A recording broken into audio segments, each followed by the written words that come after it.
Yonder Mountain, a Cherokee Legend, by Robert H. Bushy Beard, illustrated by Christina Rodanas. Chief Sky had grown too old to lead his people, and he's looking for someone to replace him. What is he looking for in a new chief? Find out by reading this Cherokee legend. Once in the land of the Cherokee people there lived a beloved chief called Sky. Chief Sky had seen many summers and winters. He had led his people through long seasons of peace. He had seen their warriors go through great battles with enemies.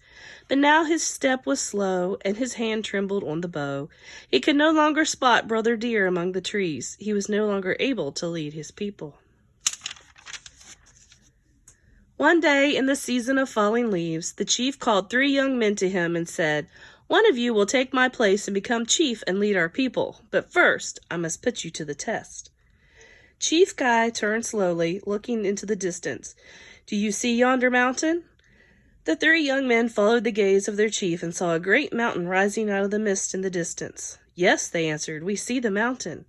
Chief Sky pointed towards the highest peak. "I want you to go to the mountain top. Bring back to me what you find there." The first young man, called Black Bear, quickly started up the side of the mountain. After the sun reached the middle of the day, Black Bear came to a wide place in the trail where he stopped to rest.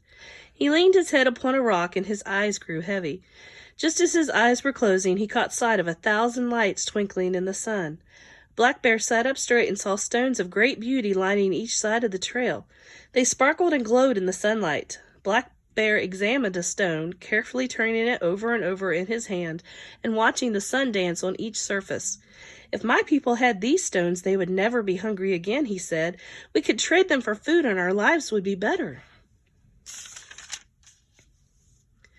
Black Bear gathered many sparkling stones and ran down the mountain and back to his village.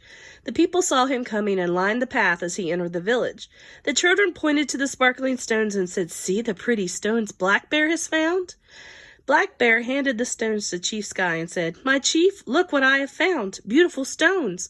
We can trade them for food and we'll never go hungry. We will be safe through many winters." The chief smiled fondly upon the young man and said, "You have done well, my son. You have done well. Let us now wait for the others." The second young man, called Gray Wolf, climbed the mountain and went past the place of the sparkling stones. He climbed higher and higher. The trail became steep and rugged. Finally, he came to an open place where he rested beside the trail. He picked an herb, looked closely at its pointed leaves and long roots. "These are the healing plants of our medicine man," he said. "If my people have these herbs and roots, they will no longer be sick and suffer. We could be healed with these plants."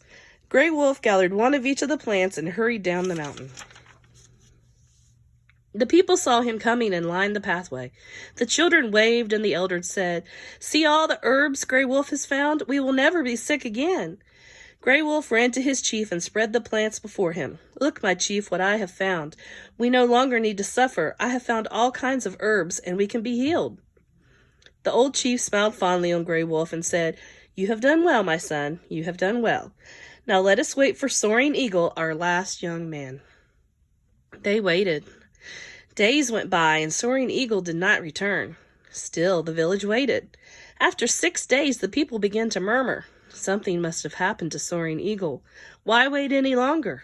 But Chief Sky said to his people, "We will wait 1 day longer." And so they waited. On the 7th day, as the sun cast its long shadow over the village, the people saw Soaring Eagle coming. He stumbled with bleeding feet. His clothes were ripped and torn, and he held nothing in his hands. The people were quiet as Soaring Eagle fell at the feet of his chief. Soaring Eagle spoke softly to Chief Sky. "I went to the top of the mountain, my chief, but I bring back nothing in my hands. I passed a place where there were sparkling stones, but I remember you said to go to the top of the mountain. I passed a place where all sorts of herbs grew, but I remembered your words. The path was rough, there were great cliffs and sharp rocks, and I have nothing in my hands to show you, but I bring back a story from the top of the mountain." The old chief put his hand on the shoulder of the young man. "Tell us your story, my son." Soaring Eagle began. "As I stood on yonder mountain and looked across the valley and beyond the farthest mountain, I saw a smoke signal. It was a signal calling for help. The signal said, 'We are dying,' and then, 'Come and help us.' Soaring Eagle rose to his feet. Chief Sky, he pleaded, we need to go to them quickly. They are in trouble. Chief Sky stood straight before his people and the three young men. Pausing for a time, he lifted his eyes to the mountains and watched the mist settle on the peaks. He then turned to his people and spoke. We need a leader who has climbed to the top of the mountain. We need one who has seen beyond the mountain to other people who are in need. The people watched as Chief Sky carefully began to remove his robe. He turned to face Soaring Eagle. You, my son, shall wear the chief's robe, the beloved old leader declared. Chief Sky placed the robe over the torn clothing of the chosen young man. You shall be our next chief, Soaring Eagle. You will lead our people and help those in need. Yes, you will be our chief and help us climb yonder mountain.